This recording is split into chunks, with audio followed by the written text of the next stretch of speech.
Bismillahirrahmanirrahim. Assalamualaikum warahmatullahi wabarakatuh. Alhamdulillahi rabbil alamin.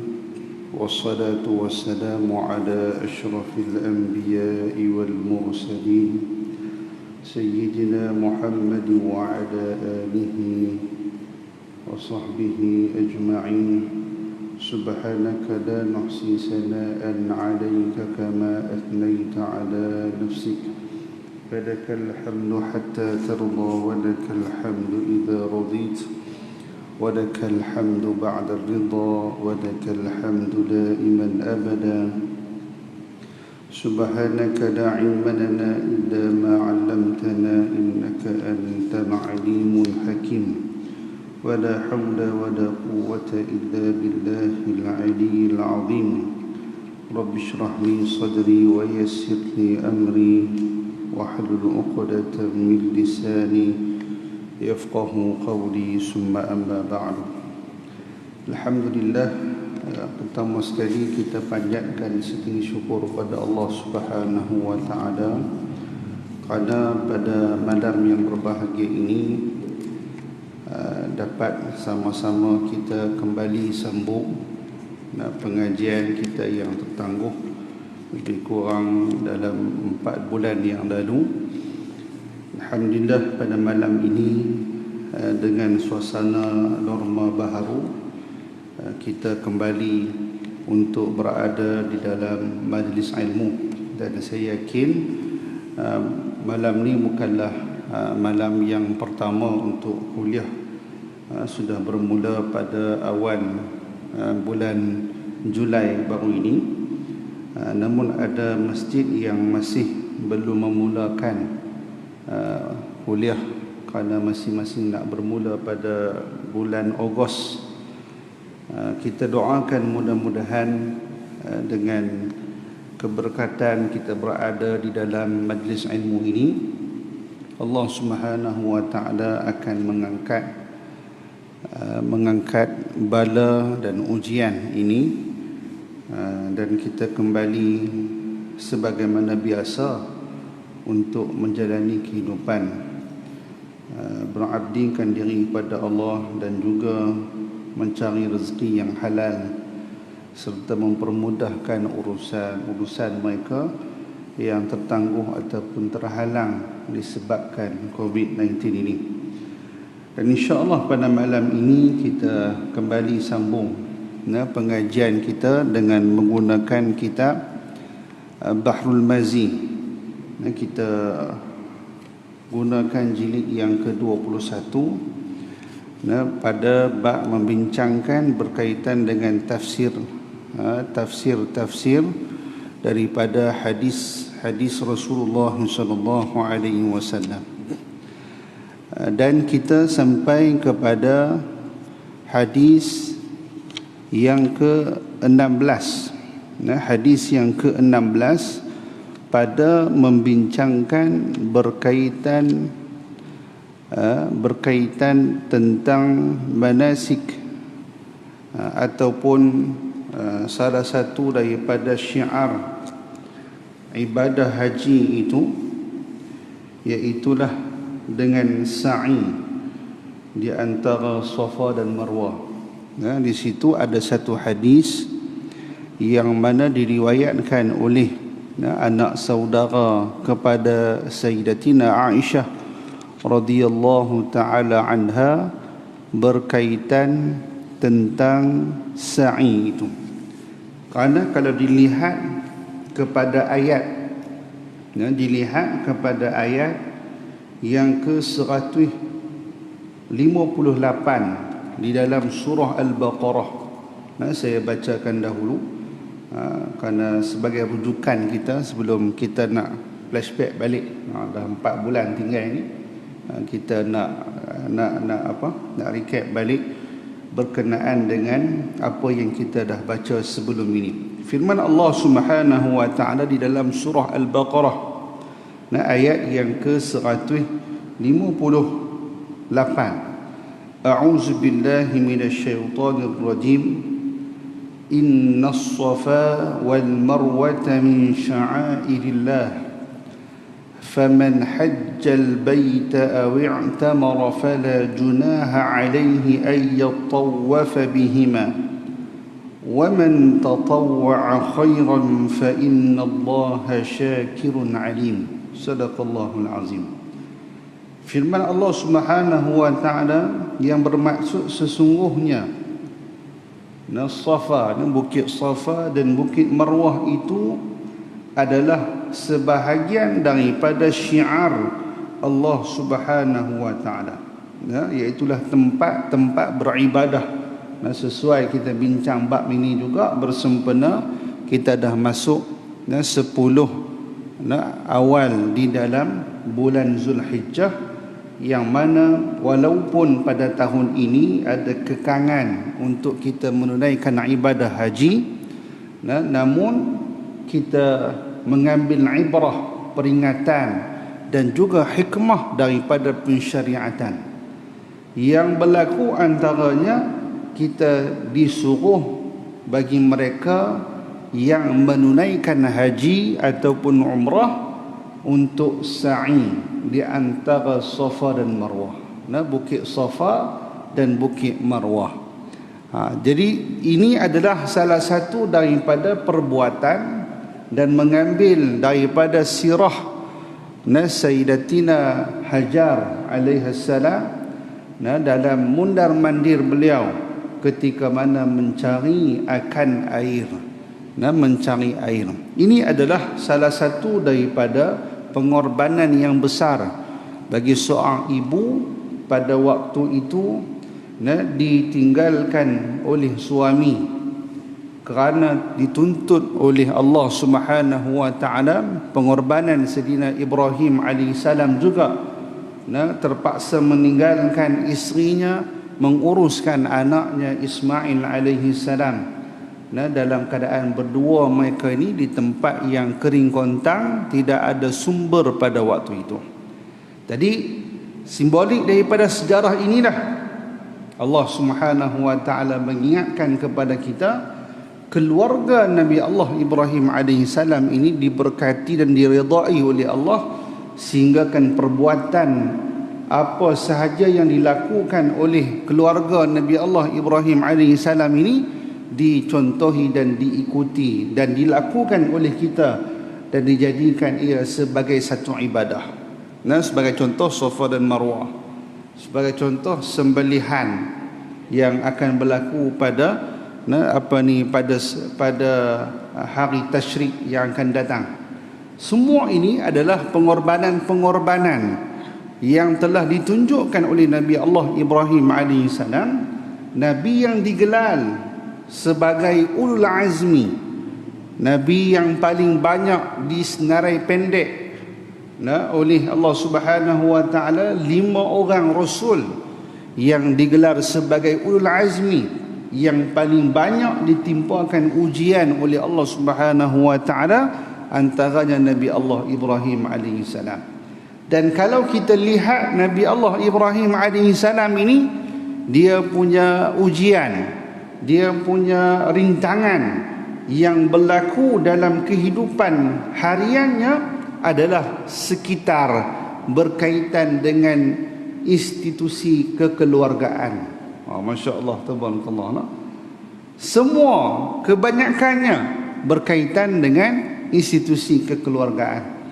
Jangan kita anggap remeh, jangan kita anggap kecil berkaitan dengan institusi kekeluargaan ini, kerana ia kalau kita uruskan dengan baik, kita bersabar di dalam membesarkan anak-anak, kita bersabar dalam karenah pasangan masing-masing. Kita bersabar dengan orang tua kita, mungkin tidak memahami sebagaimana yang kita inginkan, mungkin tidak faham bagaimana yang diinginkan oleh syarak. Semua itu adalah kesabaran yang diganjarkan oleh Allah Subhanahu wa taala dengan ganjaran yang hebat. Kita tengok Nabi Allah Ibrahim AS sangat hebat. Kisah dia di waktu pemuda, waktu dia muda, dan disuruh untuk dia ni menjual akan berhala oleh pak menakan dia. Ada yang menyatakan ayahandanya sendiri, namun itu kita letaklah apa yang sesuai. Ada yang menyatakan pak menakan dan ada yang menyatakan ayahandanya sendiri untuk menjual berhala. Tetapi tak kena dengan jiwa dia, fitrah dia, kerana berhala itu tidak mendatangkan manfaat, bahkan juga tak memberikan mudarat, benda yang sia-sia. Sebab apa nak kena beli? Sebab apa nak kena sembah? Sembah berhala. Tapi itulah sumber pendapatan. Maka disuruhnya Ibrahim alaihi salam. Pada waktu tu dia nak cakap macam mana pada pak menakan dia? Nak cakap lebih kurang pak menakan dia, saya kata lebih kurang akan terasa, akan menyebabkan berlakunya renggang hubungan adik-beradik, hubungan persaudaraan. Maka dia ni buat satu helah, supaya perniagaan yang dia niagakan tu, yang dia sendiri niagakan, tak laku. Tak laku, dia pergi ke pasar dia jual. Dia jual macam mana?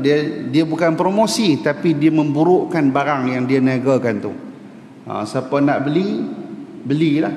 Tapi beli ni tak ada manfaat. Beli ni rugi je duit. Banyak lagi benda yang boleh beli, tapi beli benda ni tak mendatangkan manfaat. Kita pula kena bela dia. Kita pula labur pada labur pada benda yang sia-sia, merugikan kita. Sehingga kan orang tak beli, bahkan yang beli dah tu pulangkan balik. Sepatutnya bila hari-hari dibekalkan 10 patung contohnya, kalau nak kira laku, buat balik 5 ataupun tinggal 3, tu laku lah tu. Ni buat keluar 10, buat balik 20. Hak mana yang orang beli tu pulang balik. Menyebabkan pak menakan dia kata, hang ni Ibrahim tak arti meniaga. Tu sah pergi meniaga? Nampak tak? Tak sah pergi meniaga tu, dia kata lega. Satu bab dah selesai. Tapi dia tak bagi sakit hati pak menakan dia. Bukan dia bercakap lebih kurang dengan pak menakan dia. Nampak? Di sini kita nampak uslub, satu pendekatan. Walaupun kadang-kadang kita, mak ayah kita hantar kita pergi mengaji agama. Nampak? Contohlah, kita reti agama, tapi bila-bila kita pulang ke pangkuan ibu dan ayah, mungkin ada satu benda ataupun beberapa perkara yang zaman jahiliah dia lakukan, dan kita pada waktu tu tak boleh sabar sikit. Kita nak tegur tu dalam keadaan kita menyakitkan hati mak dan ayah kita. Kadang-kadang dalam isu apa, mak ayah ni degil sebab apa? Tak mau pergi hospital. Sakit tapi tak mau pergi hospital. Dia bukan tak mau pi, dia nak pi. Cuma cara kita nak pujuk tu bayi kena. Bukan dia tak mau pi. Bukannya dia tak mau pi ikut kita duduk serumah dengan dia supaya senang kita nak tengok dia. Dia nak duduk di kampung. Tapi dia nak kalau boleh seminggu sekali, 2 minggu sekali, mai lah balik mai tengok. Dalam 2-3 hari sekali hang telefon mai lah tanya khabar. Tapi kita ni sibuk dengan urusan kita, sehingga menyebabkan mak ayah kita ni buat perangai macam budak-budak, merajuk. Macam anak-anak kita 2-3 tahun dulu, dia nak benda apa, kita tak bagi, dia merajuk, dia buat perangai, dia bebai. Tapi orang tua tak bebai lagu tu lah. Dia tak balinglah kasut sampai ke muka kita. Cuma dia buat perangai ketegak sikit. Sebab apa ketegak? Tak mau pergi lah, ayah tak mau pergi lah, mak tak mau pergi lah hospital. Kita bila dengar ayah kata lagu tu, bila dengar mak kata lagu tu, kita tension. Kita terus kata, itulah mak. tak mau pergi ni. Ni cik duk jauh-jauh ni bukannya senang nak balik. Nampak kita terus tinggikan suara, kita terus bagi sakit hati mak kita. Sepatutnya kita pujuklah. Kita pasal apa mak tak mau pergi? Tanya elok-elok. Itulah malas lah nak pergi, nak susah-susah hampa pula. Tak apa tak susah Dulu mak pun susah untuk cek banyak. Bagi duit sampai mengaji teruk-teruk sampai ke mana hala kami mengaji berjaya. Takkanlah kami nak bawa mak pergi hospital pun tak boleh. Nampak tak? Ni cik dah ambil cuti ni. Nampak kita bagi kesungguhan, nampak kita nak bantu mak ayah kita. Tapi dalam masa yang sama kita kadang-kadang bagi sakit hati mak. Kita terasa kalau anak kita ni cakap lebih kurang kita, tapi kita tak terasa sikit pun kita yang sebagai anak pula cakap lebih kurang dengan mak ayah kita. Itu dia. Jadi benda ni Masya Allah, ni hikmah yang kita kena belajar daripada Nabi Allah Ibrahim AS. Dia sabar. Apatah lagi kalau diuji oleh Allah, mak dan ayah dia lupa sikit-sikit, dia tak nyanyak ni tapi dia lupa. Dia jadi rajin terlebih, semayang zuhur 2 kali pun ada. Mujur semayang. Kalau rajin tak semayang macam mana? Rajin pergi kedai kopi, letih juga tu. Masuk waktu tadi dia semayang dah, kita pun tolong ambil semayang pun semua, ambil semayang. Duk saat hari ketiga setengah dia kata nak semayang pula.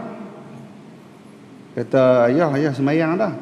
Mana aku semayang lagi, itulah hampa aku nak semayang, apa tak bagi aku semayang. Kita terus jadi panas. Tak tahu kata dia saya yang bagi, tak tahu kata dia abang yang bawa ayah ni usung pergi tambang apa semua ni ambil semayang. Kita terus tinggi suara. Padahal dia nak semayang, dia lupa. Lain kali masa kita duk pergi ambil semayang tu, kita suruh siapa-siapa rakam, bila dia pukul 3.30 dia mai balik, syekh dia nak semayang zuhur kali yang kedua, kita tunjuk ni abah ni tadi pukul 1.30 dia dah semayang dah. Ya kan, aku lupa. Hikmah, maksudnya kita dah ada kemodenan, kita dah boleh buat macam-macam rakaman.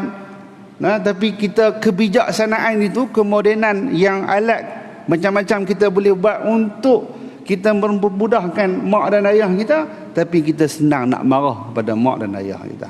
Ni contoh lah. Ni kalau diuji sampai tahap macam tu, boleh boh CCTV. Kalau contohnya mak ayah kita tak mau ikut, kita boh CCTV. Kita duduk di rumah boleh tengok. Kalau pun rumah di KL, dia boleh tengok live lah. Mak aku dah buat apa lah ni, ayah aku dah buat apa lah ni, boleh tengok. Bubuh CCTV tak banyak mana lah. Boleh tengok live lagi. Bukan Facebook boleh live lah ni, CCTV pun boleh live. Ni yang saya dah pasang dah kat Darul Hadis. Kalau tak pergi kadang-kadang tu boleh buka, tengok live dulu tu lah. Tengok pelajar dah buat apa semua, tengok staff kita dah buat apa, boleh tengok lagu tu.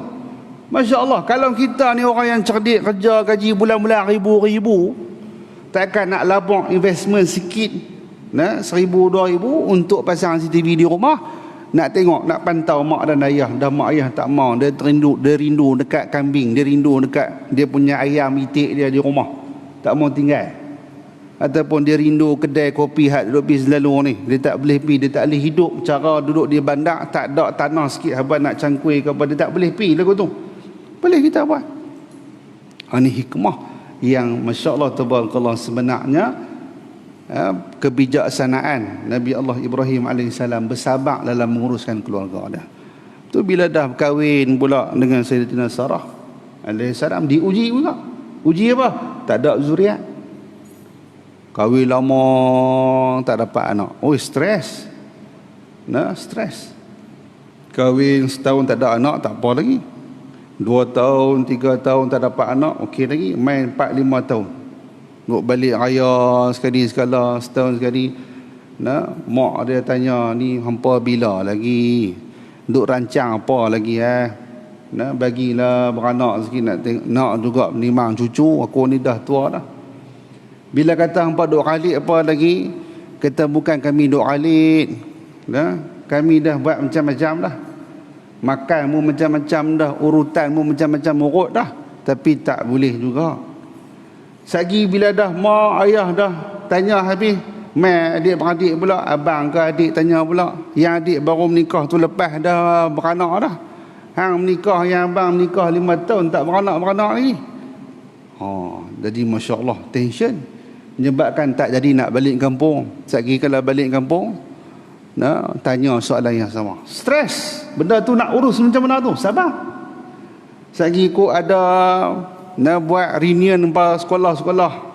Dulu mengaji di mana-mana kan, buat perjumpaan alumni. Orang lain bawa 4-5 orang anak, kita seorang anak pun tak bawa lagi. Setiap nak pergi tu jumpa kawan ni, hang anak berapa orang? Tension. Aku tak ada anak lagi. Stres. Masya Allah, tabarakallah. Tapi sabar. Sebab apa? Kalau pada zaman tu masing-masing pasangan salah menyalah boleh berlaku. Hang yang tak mampu bagi anak, aku yang tak mampu bagi anak. Macam tu.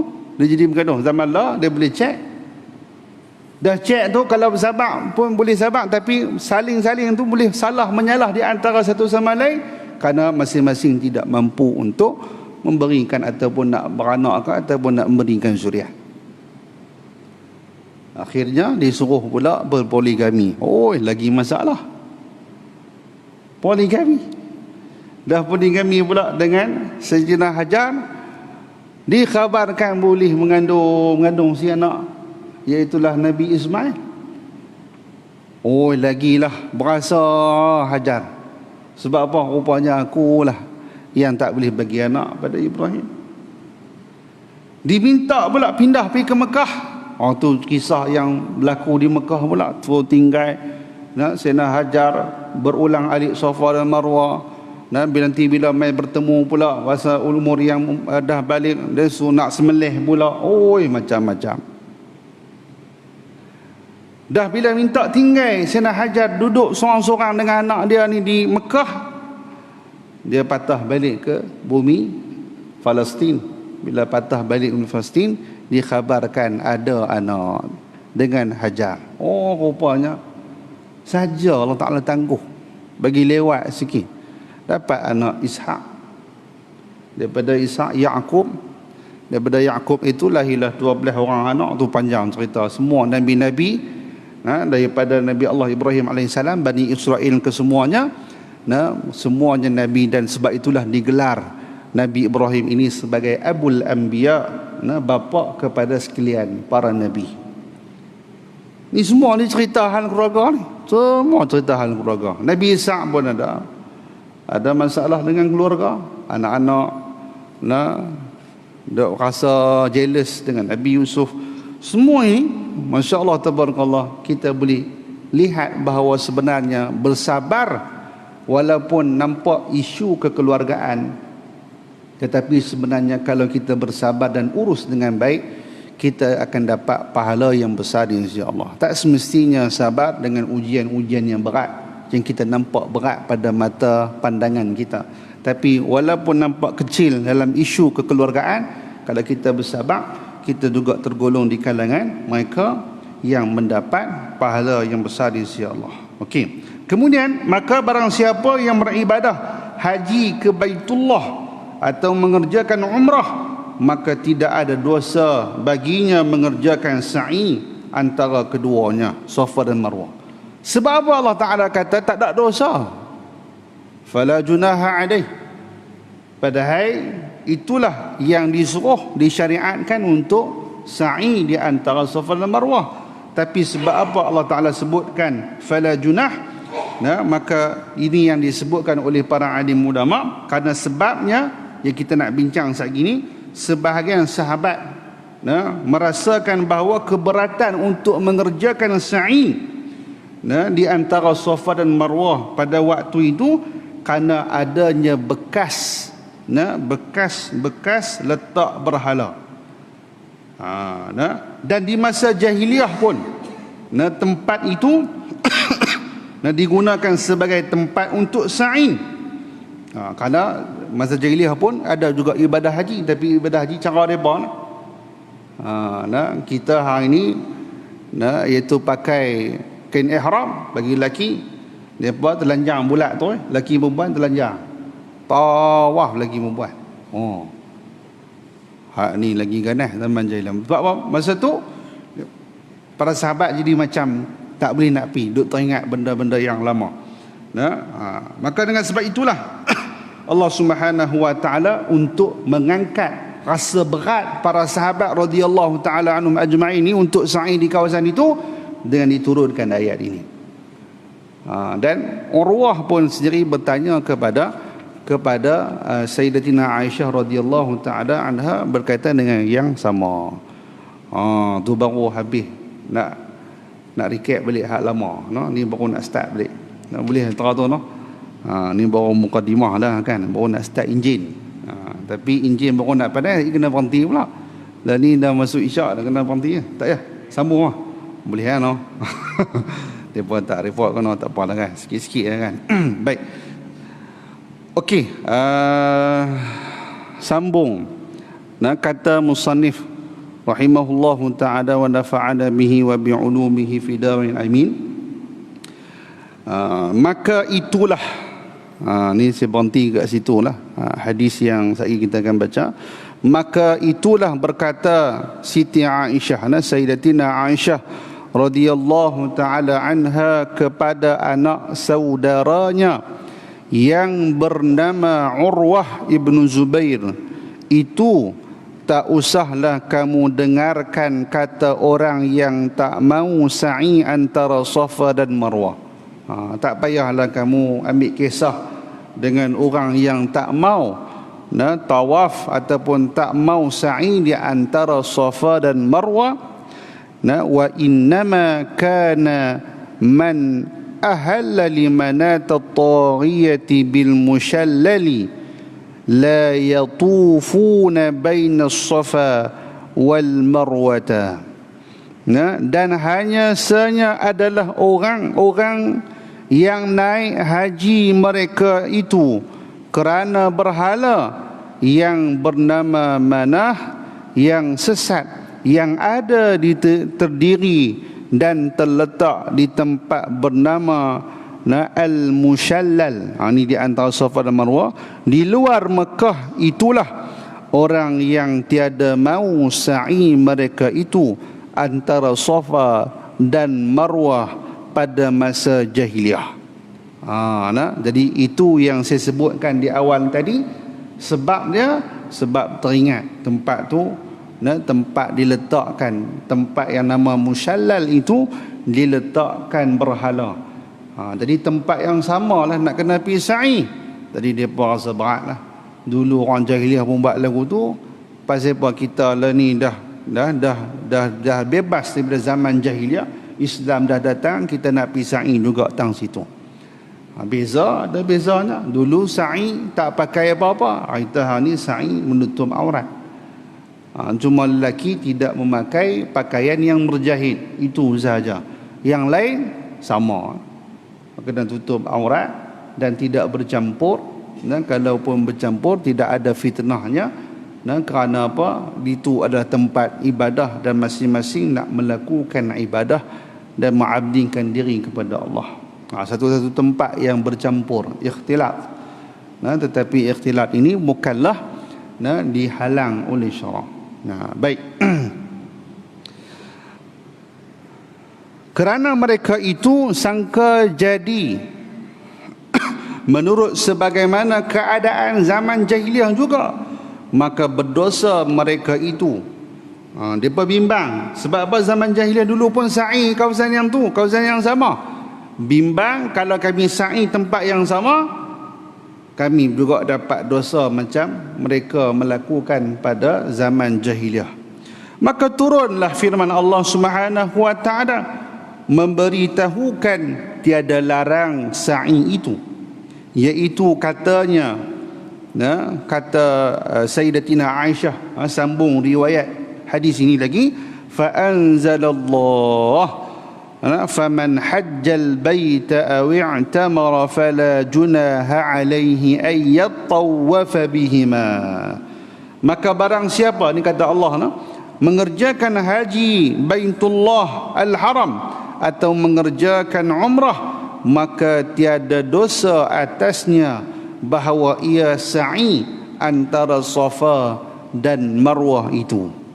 Jadi Allah Ta'ala tegaskan, berdasarkan persoalan pertikaian kebimbangan para sahabat radhiyallahu ta'ala anhum ajma'in ini, maka pada waktu itu Allah Ta'ala turunkan ayat, faman hajjal baita aw i'tamara fala junaha alaihi ay yattawafa bihima, fala junaha alaihi, tak ada dosa bagi mereka yang berulang alik daripada Safa dan Marwah untuk mengerjakan sa'i, walaupun perkara yang sama dilakukan oleh orang-orang jahiliah pada waktu tersebut, dan pada laluan itu ada berhala.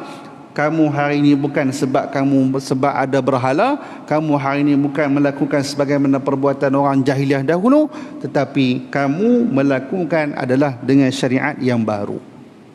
Nak ceritanya ibadah haji ni bukan baru datang pada zaman kita, zaman Nabi sahaja. Sebelum itu ibadah haji ni turun temurun dilakukan oleh umat yang terdahulu. Cuma caranya berbeza. Ya anak saudaraku, ni kata Sayyidah Aisyah, adalah faham kamu pada ayat itu ialah faham budak lagi. Kamu tidak mengatakan ayat itu tiada menunjukkan tidak berdosa meninggalkan sa'i. Kamu faham tak berdosa meninggalkan sa'i. Kata Sayyidatina Aisyah radhiyallahu ta'ala anha, walau kanat kama taqulu lakanat fala junaha alaihi ay yatawafa bihima. Dan jikalau adalah ayat itu seperti paham kamu yang mengatakan harus meninggalkan sa'i itu, pastilah ada turun ayat itu dengan kata fala junaha alaihi ay yatawafa bihima. Artinya maka tiada berdosa atasnya bahawa tiada sa'i ia dengan Safa dan Marwah. Jadi dia faham maksud tak berdosa itu boleh tinggalkan. Maksudnya harus sahaja, bukan maksud macam tu. Kata Sayyidina Aisyah, pahaman kamu pada waktu budak itu lagi, masa kamu kecil tak faham lagi, bukan bermaksud boleh tinggal sa'i. Maka jikalau turun ayat ini, demikian menunjuklah ia akan hakikat wajib pun tidak, dan tiada wajib pun tidak. Bermula hikmah turun ayat dengan kata la junaha alaih itu begitu kerana terbayang-bayang di otak orang yang tak mau sa'i itu, apabila ia sa'i jadi berdosa kerana ada di sana itu dua berhala, satu di Safa dan satu di Marwah, ada dua berhala. Maka takutkan menurut seperti orang yang sa'i dahulu itu menjadi berdosa. Dengan kerana itulah turun ayat menunjukkan tiada larang. Kerana yang faham Urwah ini, dia faham tak berdosa. Maksudnya tak berdosa kalau kita ni tak sa'i. Maksudnya tak apa kalau tak sa'i pun tak apa. Yang dimaksudkan pada ayat ini bukan sebagaimana fahaman Urwah, tapi fahaman yang sebenar adalah pada pemikiran sahabat-sahabat yang besar-besar dahulu ni. Mereka ni bimbang nak sa'i. Sebab apa bimbang nak sa'i? Sebab kawasan Safa dan Marwah dulu ni ada berhala. Dan ada berhala itu mereka ulang perbuatan jahiliah yang sama. Dia bimbang dengan mereka lakukan sa'i Safa dan Marwah ini, mereka akan dapat dosa sebagaimana perbuatan orang jahiliah dahulu. Maka Allah Ta'ala sebut fala junaha alaih, maka kamu tak berdosa. Untuk pada kali ini ibadah Safa sa'i di antara Safa dan Marwah tak berdosa dah. Karena apa? Sudah dihapuskan zaman jahiliah, sudah dihapuskan berhala, tak ada dah berhala. Kamu boleh buat ibadah sa'i ataupun ibadah umrah sebagaimana biasa, ibadah haji sebagaimana biasa. Tidak ada salahnya kamu sa'i di antara Safa dan Marwah. Itu dia punya sebab turun ayat ini. Itu sebab Sayyidina Aisyah membetulkan fahaman yang difahami oleh Sayyidina Zubair, Sayyidina Urwah bin Zubair. Baik. Tu dia yang panjang lagi ni. Masalah yang ke-72. Ni panjang. Tak apa nak baca bila nak. Okey, yang ke-72, masalah sa'i itu tidak mahu dikerjakan oleh kaum Ansar, sebagaimana datang kabarnya pada sepotong hadis yang akan datang ini, iaitulah kata Abu Isa, pengarang kitab Sunan At-Tirmizi ini, At-Tirmizi rahimahullahu ta'ala, qala Az-Zuhri, فذكرت ذلك لأبي بكر ابن عبد الرحمن ابن الحارث ابن هشام فأعجبه ذلك. Telah berkata Az-Zuhri, yang bernama batang tubuhnya Muhammad bin Muslim, seorang daripada sebesar ulama Hijaz pada zaman awal Islam, kata Zuhri, maka aku sebutkan sebagaimana faham Siti Aisyah radhiyallahu taala anha itu kepada seorang yang sangat alim di dalam negeri Madinah dan masyhur dengan ahadu fuqaha as-sab'ah, dan masyhur dipanggil orang dengan Abi Bakar bin Abdurrahman bin Al-Haris ibn Hisham. Bila didengar oleh Abu Bakar akan khabar aku itu, sudahlah ia perkenan akan faham Sayyidatina Aisyah radhiyallahu ta'ala anha itu. Wa qala inna hazal ilm, dan berkatalah ia, sesungguhnya inilah ia ilmu yang sebenar-benar ilmu yang yakin. Wa laqad sami'tu rijalan min ahli al-ilmi yaquluna innama kana man la yatufa baina as-safa wal marwata min al-arab. Dan demi sesungguhnya telah aku dengar beberapa orang daripada ahli ilmi, yakni daripada ulama-ulama besar yang mujtahid, berkata mereka itu hanya saja adalah orang yang tiada mahu sa'i antara Safa dan Marwah itu daripada orang-orang Arab yang naik haji pada zaman jahiliyah kerana membesarkan dua berhala yang dibuat Safa dan di bukit Safa dan Marwah.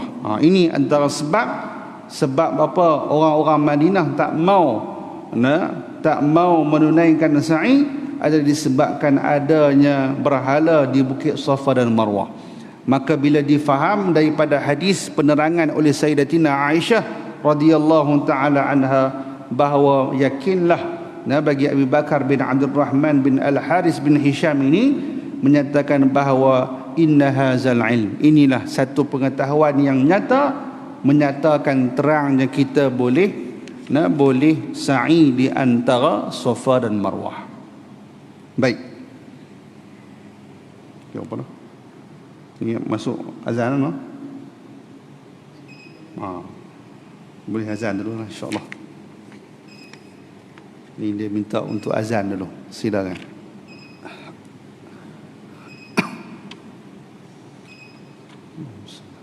Kau nak tahu ya? Azan dulu. Azan. Saya kita berhenti.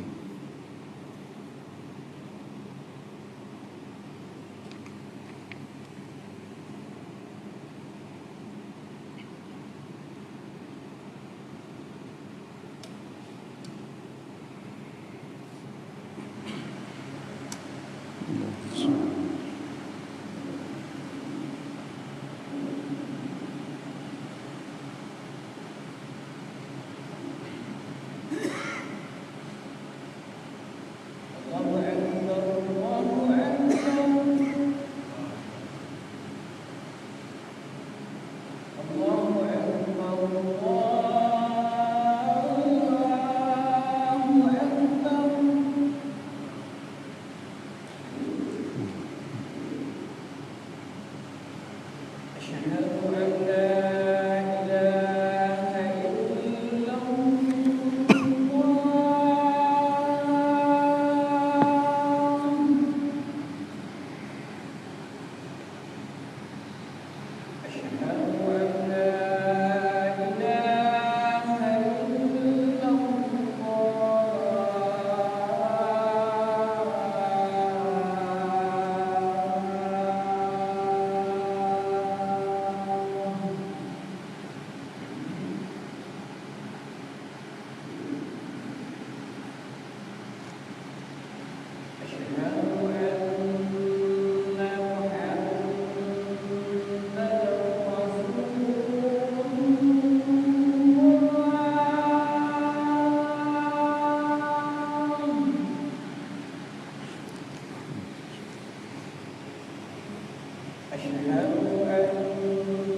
Baik. Baik, insyaAllah kita sambung sikit je lagi. Ada 3 perenggan lagi. Hak ni saya baca lah sebab apa yang saya terang di awal tadi itu dah memadai berkaitan dengan kefahaman kita sebab asbab nuzul pada ayat yang ke-158 pada surah Al-Baqarah ini. Baik, dan lainnya selain daripada orang Ansar ni, yaquluna inna tawafana baina hadzal hajaraini min amril jahiliyah. Sebab pun mereka itu tiada mahu tawaf. Ini sebab mereka itu orang golongan Ansar sebagaimana yang disebutkan oleh musannif sebentar tadi. Kerana berkata mereka itu golongan Ansar bahawasanya sa'i kita di antara 2 batu, yakni antara 2 bukit Safa dan Marwah itu daripada pekerjaan zaman kebodohan. Itu terjemah bahasa Melayu, zaman jahiliah. Zaman jahiliah dulunya. Jadi mereka tak mau. Sebab apa tak mau? Disebabkan ini perbuatan zaman jahiliah. Kalau kami buat, kami pun dapat macam mana orang yang zaman jahiliah dahulu dapat. Dan pada zaman jahiliah itu, pada zaman jahiliah itu ada terdiri 2 berhala di atas 2 bukit itu. Ada pada 2 bukit itu. Wa qala akharun minal ansar innama umirna bit-tawafi bil baiti walam nu'mar bihi bainas safa wal marwah. Dan berkata orang-orang yang lain daripada orang-orang Arab tadi, daripada orang-orang kaum Ansar, hanya saja telah disuruh syarak akan kita tawaf itu ialah tawaf Baitullah Al-Haram sahaja, dan tiada disuruh syarak akan sa'i antara Safa dan Marwah. Itu antara sebab. Kerana apa? Mereka sangat bencikan perbuatan zaman jahiliah dahulu ni, mereka tak mau sa'i. Kata Imam Az-Zuhri, fa anzalallahu ta'ala inna as-safa wal marwata min sya'airillah. Maka diturunkanlah Allah Subhanahu wa taala ayat Quran yang menunjukkan atas tiada larang sa'i antara Safa dan Marwah itu. Firmannya bahawasanya Safa dan Marwah itu daripada alamat ataupun tanda agama Allah yang menjadikan masyhur agamanya. kata Az-Zuhri lagi, qala Abu Bakr bin Abdurrahman fa araha nazalat fi haula wa haula. Katanya Abu Bakar bin Abdul Rahman, maka aku pikirkan ayat ini turun, ia menunjukkan tidak larang sa'i antara Safa dan Marwah itu pada orang-orang Arab yang tak mau sa'i, dan orang-orang kaum Ansar yang tidak mau sa'i kerana bergantung sebagaimana sangka di hati mereka itu di atas sebab perbuatan jahiliah. Orang-orang jahiliah dahulu mereka sa'i, jadi kita dah zaman ni takkan nak sa'i juga macam orang dulu. Kami tak membuat kerana perbuatan ini perbuatan orang berdosa. Maka hakikatnya Allah Ta'ala perbetulkan kefahaman mereka dengan menurunkan ayat ini. Sebenarnya bukan begitu pun, zaman sekarang dituntut kepada kita untuk kita sa'i di antara Safa dan Marwah. Tu dia. Nak bagi faham lagi dah. No? Kita ni kalau boleh sikit-sikit dah faham dah. Terang lama-lama kuih tak faham pula. Jenis kita lagu tu. Jenis bahasa kitab ni dia kena terang panjang, padahal 2-3 muka surat tu nak terang benda hak sama je. Kita mula-mula dengar faham dah. Kuih duk dengar lama-lama tak faham sebab apa? Mengantuk pun sama. Yang kedua tak ada benda lain. Duk dengar cerita benda yang sama je. Jadi itulah ibarat kitab lagu tu lah. Kadang-kadang dia nak cerita pasal satu bab je, nak kata boleh sa'i, nak abang kata boleh sa'i, tapi dia punya cerita ni panjang sikit. Itu biasa. Baik, kata Abu Isa ni lah kata Abu Isa At-Tirmidzi rahimahullahu ta'ala, bermula ini hadis hasan lagi sahih, intaha. Berakhirlah kata Imam At-Tirmidzi rahimahullah. Dan telah diriwayatkan oleh Imam Bukhari di dalam sahihnya pada bab wujubus Safa wal Marwah wa ja'ala min sya'airillah. Imam Bukhari buat bab dalam sahih dia. Bab apa? Wajib kita ni melakukan sa'i di antara Safa dan Marwah dan menjadikan oleh Allah Subhanahu wa taala daripada syiar agama kita, dan juga telah ada dikeluarkan oleh Imam Muslim di dalam sahihnya. Maka cukuplah 3 perkara ini. Yang pertama hadis daripada Sunan At-Tirmizi, yang kedua dibuat bab oleh Imam Bukhari, dan ada hadis dalam Sahih Imam Muslim menyatakan bahawa wajibnya kita melakukan ibadah sa'i di antara Safa dan Marwah.